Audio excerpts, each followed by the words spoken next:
it works. I mean, I think there was a recognition that why not go back to a sanction that can help companies improve, right? And when you think about it, that's what a monitorship is. It's allowing the entity to stay in business, to remain, viable. This is Tom Fox.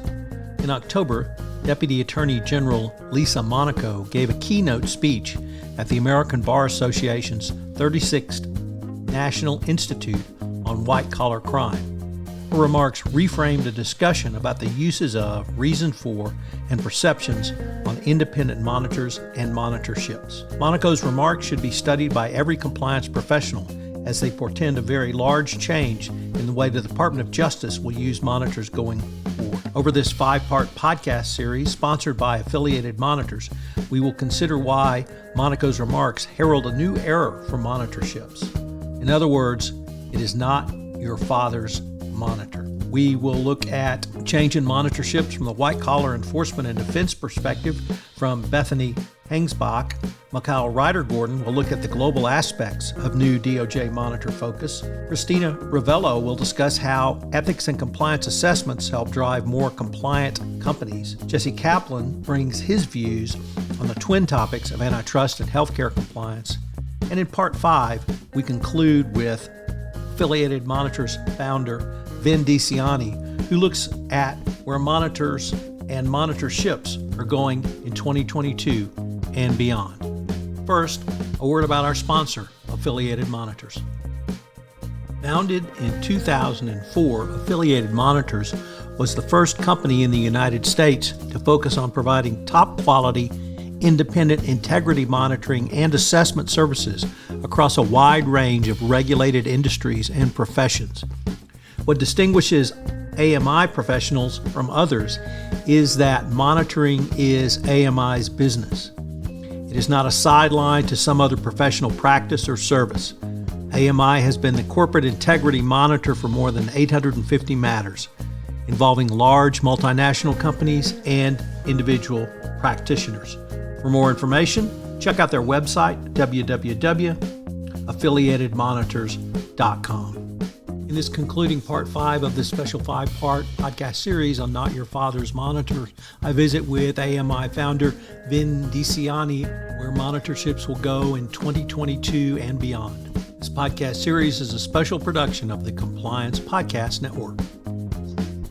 Hello, everyone. This is Tom Fox with Vin DiCianni for our concluding episode on Not Your Father's Monitors episode series. Vin, first of all, welcome back to the podcast. Tom, good to talk to you again. So, Vin, as you know, we've been exploring the issue of monitorship from a variety of angles using Deputy Attorney General Lisa Monaco's October speech as a starting point.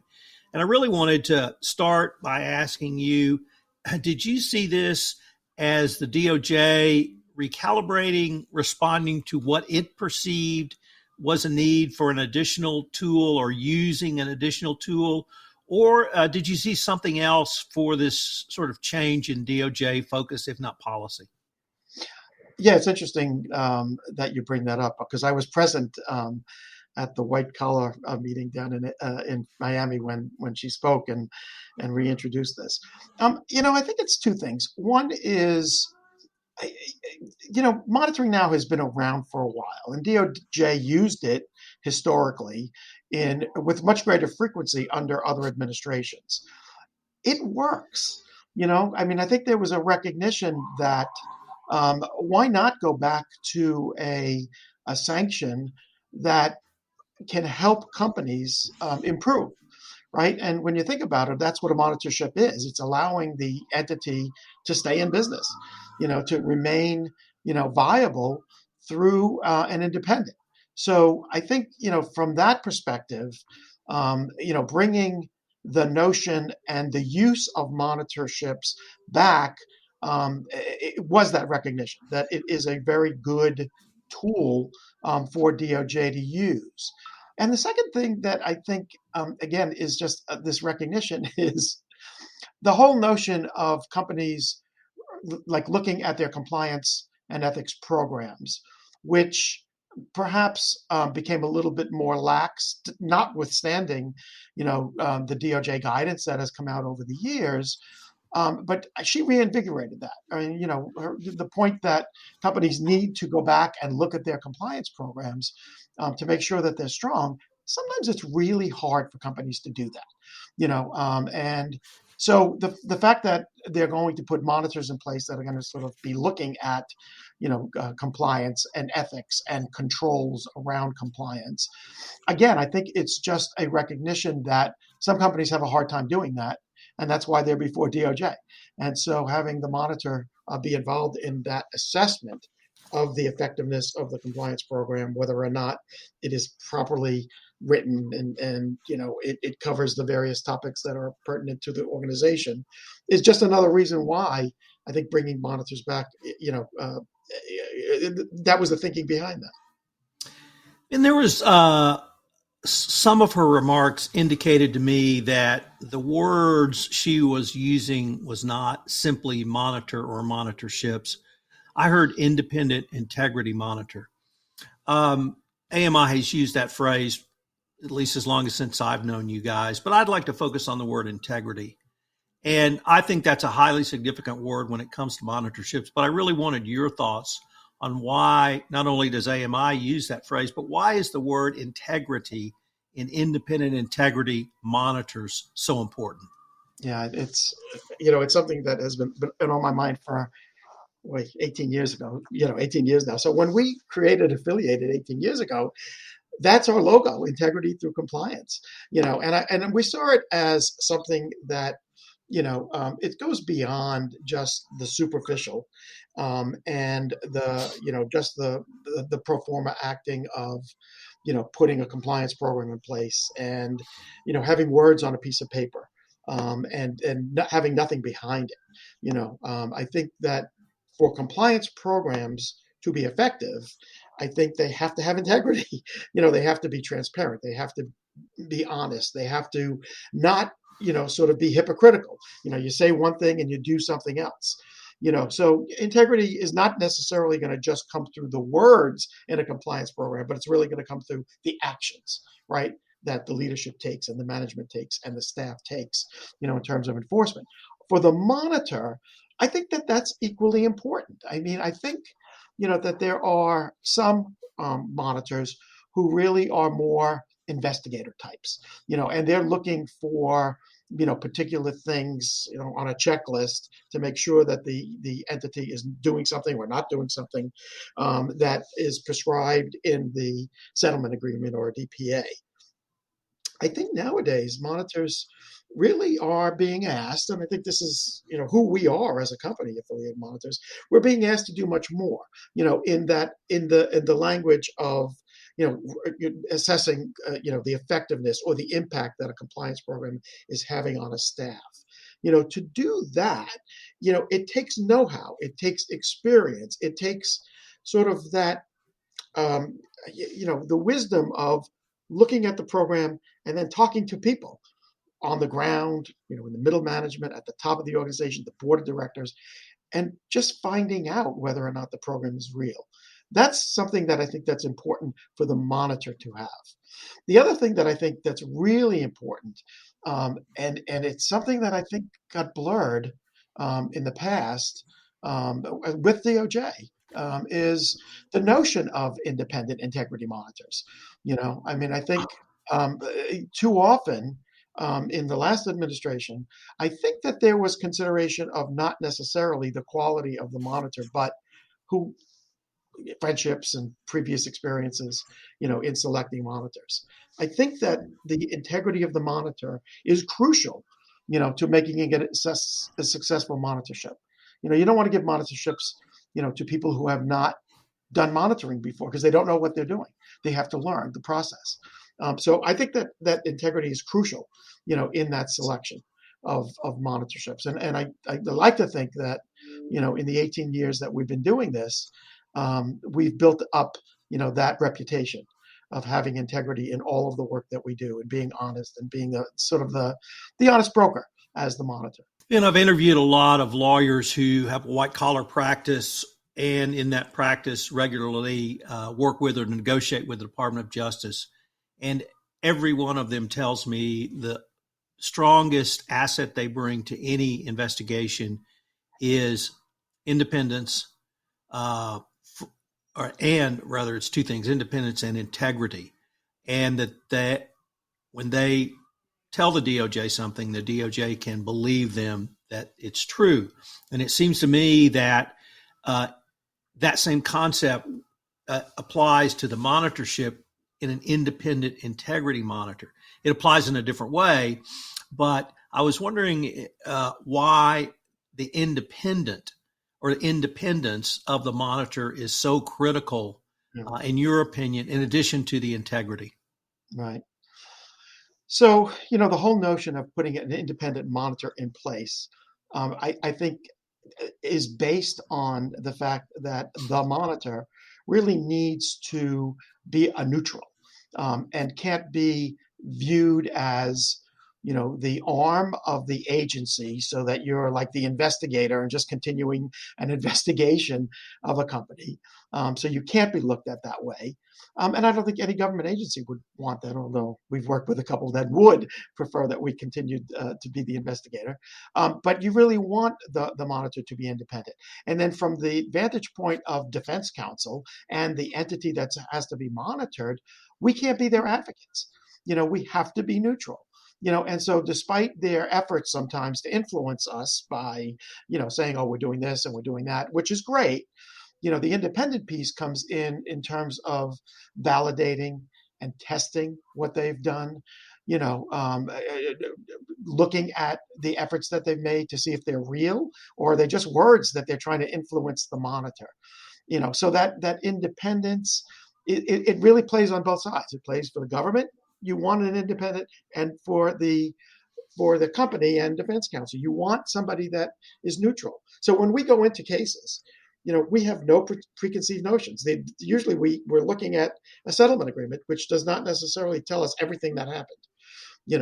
And sometimes we don't need to know what happened. We want to see where you are from today, the day you signed the deferred prosecution, moving forward. What efforts have you made to fix the problems that got you, before the agency?